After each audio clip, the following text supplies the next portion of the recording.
ಮೇಕೆಯ ಖಜಾನೆ. ಒಂದು ಕಾಡಿನಲ್ಲಿ ಚಮೇಲಿ ಎಂಬ ಮೇಕೆ ಇತ್ತು. ಅದು ತುಂಬಾ ಬುದ್ಧಿವಂತೆ ಮತ್ತು ಆದರ್ಶ ಜೀವನ ನಡೆಸುತ್ತಿತ್ತು. ಅರೆ ಚಮೇಲಿ, ಎಲ್ಲೋಗ್ತಾ ಇದೀಯಾ? ಮಹಾರಾಜರ ಬಳಿ. ಮಹಾರಾಜ್ ಹತ್ರನ? ಎಲ್ಲ ಸರಿಯಾಗಿದೆ ತಾನೇ? ಅಯ್ಯೋ, ಹಾಗೇನೂ ಇಲ್ಲ. ಮಹಾರಾಜರು ಕೆಲವು ಸಮಸ್ಯೆ ಇದ್ದಾಗ ಸಲಹೆ ಕೇಳೋಕೆ ನನ್ ಕರೀತಾರೆ. ಎಷ್ಟು ಒಳ್ಳೆ ವಿಷಯ. ಮಹಾರಾಜ್ ಅವರು ನಿನ್ ಮೇಲೆ ವಿಶ್ವಾಸ ಮಾಡ್ತಾರೆ. ಸರಿ, ನಾನೀಗ ಹೊರಡ್ತೀನಿ. ಇಷ್ಟು ಹೇಳಿ ಚಮೇಲಿ ಶೇರ್ ಸಿಂಗ್ ನ ಬಳಿಗೆ ಹೋಗುತ್ತೆ. ಬಾ ಚಮೇಲಿ, ನಾನ್ ನಿನ್ಗೋಸ್ಕರನೇ ಕಾಯ್ತಾ ಇದ್ದೆ.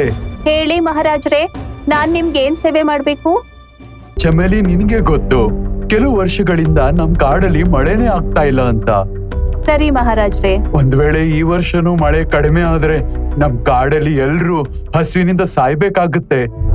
ನೀವು ಚಿಂತೆ ಮಾಡ್ಬೇಡಿ, ನನ್ನ ಬಳಿ ಇದಕ್ಕೆ ಉಪಾಯ ಇದೆ. ಹಾಗಾದ್ರೆ ಬೇಗ ಹೇಳು ಚಮೇಲಿ, ಇದರ ಉಪಾಯ ಏನು?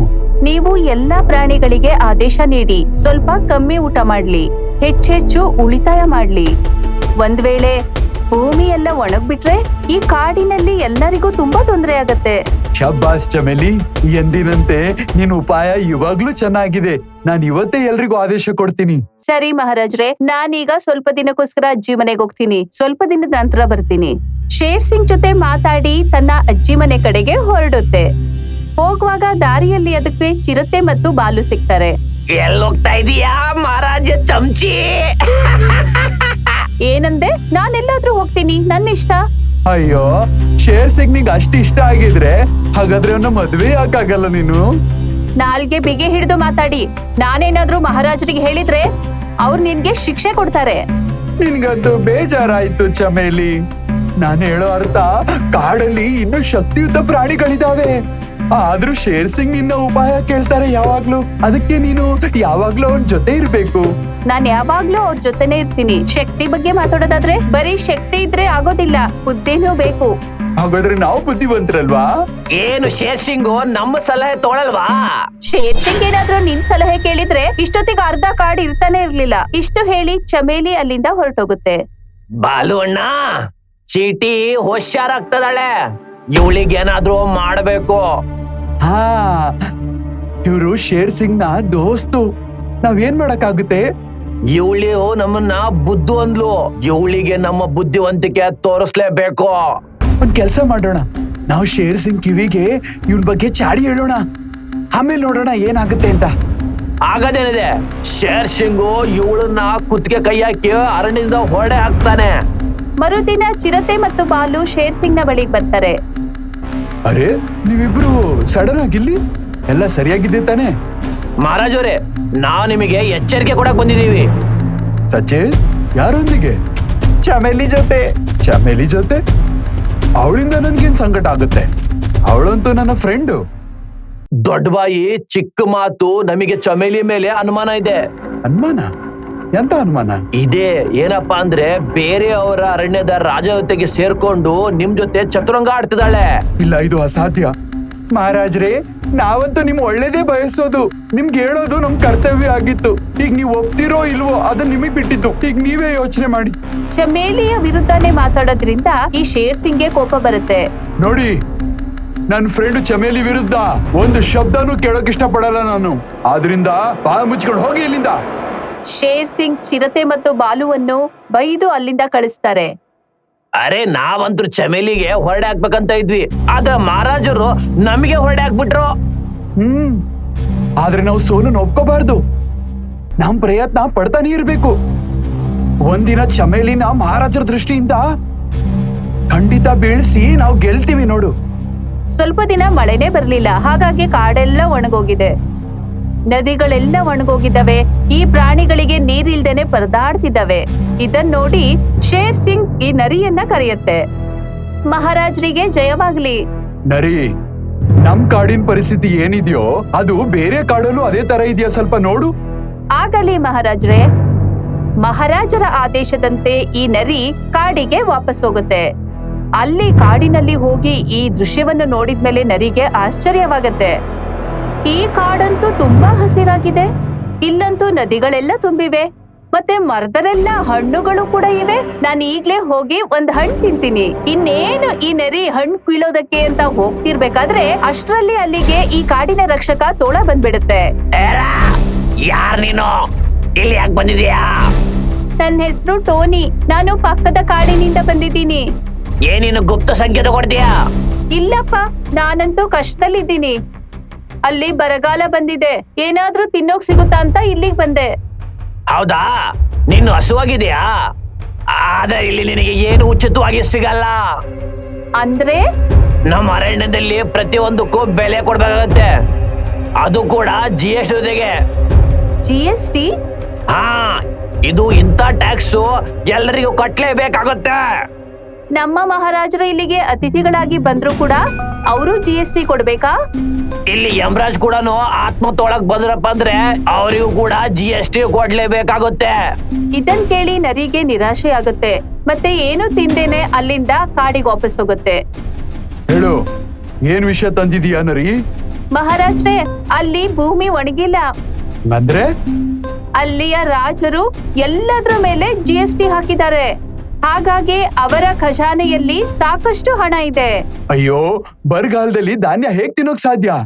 ಅವರು ಹಣ ತಿನ್ನೋದಿಲ್ಲ, ಆ ಹಣದಿಂದ ರೋಡ್ ಮಾಡ್ತಿದ್ದಾರೆ. ಹಾಗಾಗಿ ಅಲ್ಲಿ ಯಾವತ್ತೂ ಬರಗಾಲ ಬರೋದೇ ಇಲ್ಲ. ಪ್ಲಾನ್ ಏನೋ ಚೆನ್ನಾಗಿದೆ, ಆದ್ರೆ ಇವಾಗ ನಾವೇನ್ ಮಾಡೋಣ? ನಾವು ಅಲ್ಲಿಂದ ಏನಾದ್ರೂ ತರಬೇಕು ಅಂದ್ರೆ GST ಕಟ್ಲೇಬೇಕು. ಆದ್ರೆ ಇವಾಗ ನಮ್ ಖಜಾನೆ ಎಲ್ಲ ಖಾಲಿ ಆಗಿದೆ. ಕ್ಷಮಿಸಿ ಮಹಾರಾಜ್ರೆ, ಟ್ಯಾಕ್ಸ್ ಕಟ್ಟದೇನೆ ಅಲ್ಲಿಂದ ಏನು ತರಕ್ ಸಾಧ್ಯನೇ ಇಲ್ಲ. ಹಾಗಾದ್ರೆ ಇವಾಗ ಏನ್ ಮಾಡೋಣ? ಮಳೆಗಾಗಿ ಕಾಯ್ಬೇಕು. ಕಾಯೋದ್ ಬಿಟ್ರೆ ನಮ್ಗೆ ಬೇರೆ ದಾರಿ ಉಳಿದೇ ಇಲ್ಲ ಮಹಾರಾಜ್ರೆ. ಸರಿ, ನಾನ್ ಹೊರಡ್ತೀನಿ. ನರಿ ಹೊರಟೋದ್ಮೇಲೆ ಶೇರ್ ಸಿಂಗ್ಗೆ ಚಮೇಲಿಯ ನೆನ್ಪಾಗತ್ತೆ. ಒಂದ್ ವೇಳೆ ಇವಾಗ ಚಮೇಲಿ ಇಲ್ಲಿದ್ರೆ ನನ್ಗೆ ಒಳ್ಳೆ ಉಪಾಯ ಕೊಡ್ತಿದ್ಲು. ಸ್ವಲ್ಪ ಏನಾದ್ರೂ ಅರ್ಥ ಆಯ್ತಾ ಬಾಲು? ಹಾ, ಬೇರೆ ಕಾಡಿಂದ ಏನಾದ್ರೂ ತರ್ಬೇಕು ಅಂದ್ರೆ ಅಲ್ಲಿ ಕಾಡಿನ ರಾಜಂಗೆ ಟ್ಯಾಕ್ಸ್ ಕೊಡ್ಬೇಕು. ಅರೆ, ನೀ ಬಾಲು ಬಾಲು ಆಗ್ತೀಯಾ? ಚುತ್ರತೆ ಯಾವ ಬರುತ್ತೆ ನಿನಗೆ? ಯಾಕೆ, ನನ್ನಿಂದ್ರ ಏನಾದ್ರು ತಪ್ಪಾಯ್ತಾ? ಹಾ, ಶೇರ್ ಸಿಂಗ್ ಹೇಳಿದ್ರು ಇಲ್ಲಿ ಚಮೇಲಿ ಇರ್ಬೇಕಾಗಿತ್ತು. ಹಾ, ಮತ್ತೇನು? ಏನ್ ಮತ್ತೆ? ಮಹಾರಾಜ್ ಅವ್ರು ಈಗ ಕಷ್ಟವಾಗಿದ್ದಾರೆ. ಇದ್ರದ್ದು ಅವಕಾಶನ ತಗೊಂಡು ನಾವು ಚಮೇಲಿನ ಮಹಾರಾಜ ಕಣ್ಣಲ್ಲಿ ಇಳಿಸ್ಬೇಡ. ವಾ, ಎಂತ ಒಳ್ಳೆ ಉಪಾಯ. ಮರುದಿನ ಬಾಲು ಮತ್ತು ಚಿರತೆ ಮತ್ತೆ ಈ ಶೇರ್ ಸಿಂಗ್ ನ ಬಳಿಗೆ ಬರ್ತಾರೆ. ನೀವ್ ಮತ್ತೆ ಬಂದ್ರ? ಕ್ಷಮೆ ಮಾಡಿ ಮಹಾರಾಜ್, ಮಾತು ಇಂತ ಇದೆ, ಯಾಕಂದ್ರೆ ನಾವಿಲ್ಲಿ ಬರ್ಲೇಬೇಕಿತ್ತು. ಹೇಳಿ, ಯಾಕೆ ಬಂದಿದ್ದೀರಿ? ನಾನ್ ಕೇಳ್ಪಟ್ಟೆ ಚಮೇಲಿ ಅಜ್ಜಿ ಮನೆಗೆ ಹೋಗಿದ್ದಾಳೆ ಅಂತ. ಹಾ, ಅದಕ್ಕಿದ್ರೆ ಹೇಳ್ಬೇಕಪ್ಪ ಅಂದ್ರೆ ಅಜ್ಜಿ ಮನೆಗಲ್ಲ, ಇಲ್ಲೇ ಅರಣ್ಯಕ್ಕೆ ಹೋಗಿದ್ದಾಳೆ. ಪಕ್ಕದ ಕಾಡ್ಗೆ ಹೋಗಿದ್ದಾಳೆ? ಹಾ, ನಿಮ್ಮನ್ನ ಪಾರ್ಟಿಯಿಂದ ಬೇರೆ ಮಾಡೋಕೆ ಬೇರೆ ಕಾಡಿನ ರಾಜನ ಜೊತೆ ಸೇರಿ ಒಳಸಂಚ್ ನಡೆಸ್ತಿದ್ದಾಳೆ, ಗೊತ್ತಾ? ಇದ್ರದ್ದೇನಾದ್ರೂ ನಿಮ್ಮ ಹತ್ರ ಪ್ರೂಫ್ ಇದೆಯಾ? ಚಮೇಲಿ ಬಂದ್ ಕೂಡ್ಲೇನೆ ನಿಮಗೆಲ್ಲಾ ಪುರಾವೆ ಸಿಗುತ್ತೆ. ಒಂದ್ ವೇಳೆ ಏನಾದ್ರೂ ಪ್ರೂಫ್ ಸಿಗ್ಲಿಲ್ಲ ಅಂದ್ರೆ ನಿಮ್ಮಿಬ್ರನ್ನ ಕಾಡಿಂದ ಹೊರಗಾಕ್ತೀನಿ. ಸರಿ ಮಹಾರಾಜ್ರೆ. ಅಲ್ಲಿಂದ ಹೊರಟೋದ್ಮೇಲೆ ಚಿರತೆ ಮತ್ತು ಬಾಲು ಈ ಚಮೇಲಿಯನ್ನು ಸಿಕ್ಕಾಕ್ಸೋಕ್ ಪ್ಲಾನ್ ಮಾಡ್ತಾರೆ. ಆಗ ಈ ದೂರದಿಂದ ನೋಡಿದ್ರೆ ಚಮೇಲಿ ಬಾಯಲ್ಲೇನೋ ಹಿಡ್ಕೊಂಡು ಬರ್ತಾ ಇರುತ್ತೆ. ನೋಡ್ದ್ಯಾ, ಅವಳು ಕದ್ದು ಮುಚ್ಚಿ ಏನೋ ತಂದಿದ್ದಾಳೆ. ಚಮೇಲಿ ಬಾಯಲ್ ಚೀಲ ಹಿಡ್ಕೊಂಡು ಈ ಮನೆ ಹಿಂದೆ ಹೋಗುತ್ತೆ. ನನ್ನ ಅನುಮಾನ ಸರಿಯಾಗಿ ಇತ್ತು, ಇವಳು ಏನೋ ನಮ್ಮಿಂದ ಮುಚ್ಚಿಡ್ತಿದ್ದಾಳೆ. ಹಾ, ಬಾ ಈಗ ಕದ್ದು ಮುಚ್ಚಿ ನೋಡೋಣ. ಈ ಚೀಲದಲ್ಲಿ ಏನಿರ್ಬೋದು? ಇನ್ನೇನಿರುತ್ತೆ? ಖಜಾನೆ ಇರುತ್ತೆ. ಖಜಾನೆ? ಹಾ, ಪಕ್ಕದ ರಾಜ ಒಳಸಂಚ್ ನಡೆಸೋದಕ್ಕೆ ಇವಳಿಗೆ ಗಿಫ್ಟ್ ಕೊಡ್ತಾ ಇರ್ಬೇಕು ಅನ್ಸುತ್ತೆ. ಅಲ್ಲಿಂದ ಇವಳು ಖಜಾನೆ ಮತ್ತು ಊಟ ಎರಡು ತಂದಿದ್ದಾಳೆ. ಮರುದಿನವೇ ಚಿರತೆ ಮತ್ತೆ ಬಾಲು ಕಾಡಿನಲ್ಲೆಲ್ಲ ಈ ಸುದ್ದಿ ಹಬ್ಬಿಸ್ತಾರೆ. ಅರೆ, ನೀವೇನ್ ಕೇಳಿದ್ಯಾ? ಇಲ್ಲ, ಏನಾಯ್ತು? ಅರೆ, ಚಮೇಲಿ ಹತ್ರ ಖಜಾನೆ ಇದೆ. ನಾನ್ ನನ್ ಕಣ್ಣಿಂದ ನೋಡಿದ್ದೀನಿ. ಈಗ ಅವಳೇನಾದ್ರು ಇಷ್ಟಪಟ್ರಪ್ಪ ಅಂದ್ರೆ ಆ ಖಜಾನೆನ ಮಹಾರಾಜಿಗೆ ಕೊಟ್ಟು ಅರಣ್ಯನ ಉಳಿಸ್ಬಹುದು. ನನಗಂತೂ ಅದ್ರ ಮೇಲೆ ಮೊದ್ಲೇ ಅನುಮಾನ ಇತ್ತು. ಅದ್ ಹಾಗೆ ಅಂತ ಗೊತ್ತು. ನೋಡ್ತಾ ನೋಡ್ತಿದ್ದ ಹಾಗೆ ಈ ವಿಷಯ ಕಾಡಲ್ಲೆಲ್ಲ ಹಬ್ಬುತ್ತೆ. ನೀವ್ ಹೇಳ್ತಾ ಇರೋದು ನಿಜನಾ? ಚಮೇಲಿ ಹತ್ರ ನಿಜವಾಗ್ಲೂ ಖಜಾನೆ ಇದೆಯಾ? ಹಾ, ನಿಜವಾಗ್ಲೂ ಸತ್ಯ ಇದೆ. ನಾನು ಮತ್ತು ನನ್ನ ಸ್ನೇಹಿತ ಬಾಲು ನಾವು ಚಮೇಲಿನ ಖಜಾನೆ ತಗೊಂಡು ಹೋಗ್ತಾ ಇರೋದು ಅವಳು ಗುಫಾ ಹತ್ರ ನಾವು ನೋಡಿದೀವಿ. ನಿಧಾನವಾಗಿ ಈ ವಿಷಯ ಶೇರ್ ಸಿಂಗ್ ನ ಕಿವಿಗೂ ಬೀಳುತ್ತೆ. ನರಿ, ಚಮೇಲಿ ಬಗ್ಗೆ ನಾನೇನ್ ಕೇಳ್ದೆ, ಅದ್ ನಿಜನಾ? ಹಾ ಮಹಾರಾಜ್ರೆ, ಎಲ್ರೂ ಹೇಳ್ತಿದ್ದಾರೆ ಚಮೇಲಿ ಬಳಿ ಖಜಾನೆ ಇದೆ ಅಂತ. ನಮ್ ಕಾಡಲ್ಲಿ ಬರಗಾಲ ಬಂದಿದೆ, ನಮ್ ಖಜಾನೆ ಎಲ್ಲ ಖಾಲಿ ಆಗಿದೆ. ಈ ಟೈಮಲ್ಲಿ ಚಮೇಲಿಯ ಖಜಾನೆ ನಮ್ಗೆ ಕೆಲ್ಸಕ್ ಬರುತ್ತೆ. ಆದ್ರೆ ಈ ವಿಷಯ ಚಮೇಲಿ ನಿಮ್ಗೆ ಯಾಕೆ ಹೇಳಲಿಲ್ಲ ಮಹಾರಾಜ್ರೆ? ಗೊತ್ತಿಲ್ಲ. ಒಂದ್ ಮಾತ್ ಕೇಳಲಾ ಮಹಾರಾಜ್ರೆ? ಹೇಳು. ಚಮೇಲಿ ಬಳಿ ಇಷ್ಟು ಖಜಾನೆ ಎಲ್ಲಿಂದ ಬಂತು? ಅನ್ಸುತ್ತೆ ಕರಡಿ ಮತ್ತೆ ಚಿರತೆ ನಿಜವಾದ ಮಾತು ಹೇಳ್ತಿದ್ರು. ಅನ್ಸುತ್ತೆ ಈ ಖಜಾನೆ ಪಕ್ಕದ ರಾಜ ಕೊಟ್ಟಿದ್ದಾನೆ ಅಂತ. ಆದ್ರೆ ಅದು ಸಂಪತ್ತು ಹೇಗ್ ಕೊಡುತ್ತೆ? ನನ್ನ ಸಾಮ್ರಾಜ್ಯ ಒಡೆಯೋಕೆ. ಮಹಾರಾಜ್ರೆ, ಕಾಡಲ್ಲಿ ಯಾವಾಗಿಂದ ಮಳೆ ಬಂದಿಲ್ವೋ ಅವಾಗಿಂದ ಚಮೇಲಿ ನಿಮ್ಮನ್ನ ಮಾತಾಡ್ಸಕ್ಕೂ ಬಂದಿಲ್ಲ. ನನ್ಗಂತೂ ಅನಿಸ್ತಿದೆ ಈ ಕಾಡಿನ ಎಲ್ಲಾ ಪ್ರಾಣಿಗಳು ಹೇಳೋದು ನಿಜ ಅಂತ. ಇದೇನಾದ್ರೂ ನಿಜ ಆಗಿದ್ರೆ ಚಮೇಲಿನ ಜೀವಂತ ಬಿಡಲ್ಲ. ಈಗ ಶೇರ್ ಸಿಂಗ್ ಚಮೇಲಿಯನ್ನು ತಕ್ಷಣ ಕರೆಯುತ್ತೆ. ನೀವು ನನ್ನನ್ನ ಕರೆದ್ರ ಮಹಾರಾಜ್ರೆ? ಹಾ, ನಾನ್ ಕೇಳ್ದೆ ನಿನ್ನ ಹತ್ರ ಖಜಾನೆ ಇದೆ, ಇದು ನಿಜನಾ? ಹೌದು ಮಹಾರಾಜ್ರೆ, ಇದು ನಿಜ. ಇದನ್ ಕೇಳಿ ಶೇರ್ ಸಿಂಗ್ಗೆ ಇನ್ನೂ ಜಾಸ್ತಿ ಕೋಪ ಬರುತ್ತೆ. ಈ ವಿಷಯ ನೀನು ನನ್ಗೆ ಹೇಳ್ಬೇಕು ಅಂತ ಅನಿಸಿಲ್ವಾ ನಿನ್ಗೆ? ನಾನ್ ಅನ್ಕೊಂಡೆ ಸಮಯ ಬಂದಾಗ ಈ ವಿಷಯ ಹೇಳೋಣ ಅಂತ. ಬರಗಾಲ ಬಂದಿದೆ, ಎಲ್ರು ಹಸುವಿನಿಂದ ಒದ್ದಾಡ್ತಾ ಇದ್ದಾರೆ. ಈಗ್ಲೂ ಈ ವಿಷಯ ಹೇಳಕ್ಕೆ ನಿನ್ಗೆ ಸರಿ ಅನಿಸ್ತಾ ಇಲ್ವಾ? ಕ್ಷಮಿಸಿ ಮಹಾರಾಜ್ರೆ, ನನ್ಗನಿಸ್ತಿದೆ ಇದೇ ಸರಿಯಾದ ಸಮಯ ಅಂತ ಈ ರಹಸ್ಯವನ್ನು ಬಯಲು ಮಾಡೋಕೆ. ಸರಿ, ನಾಳೆ ಬೆಳಗ್ಗೆ ಪರ್ವತದ ಮುಂದೆ ನೀನು ಈ ವಿಷಯನ ಎಲ್ರ ಮುಂದೆ ಒಪ್ಕೋತೀಯ, ಆಗ ನೋಡ್ತೀನಿ. ಹೌದು ಮಹಾರಾಜ್ರೆ. ಮರುದಿನ ಎಲ್ಲಾ ಪ್ರಾಣಿಗಳು ಒಟ್ಟಾಗಿ ಸೇರ್ಕೊಳ್ತಾರೆ.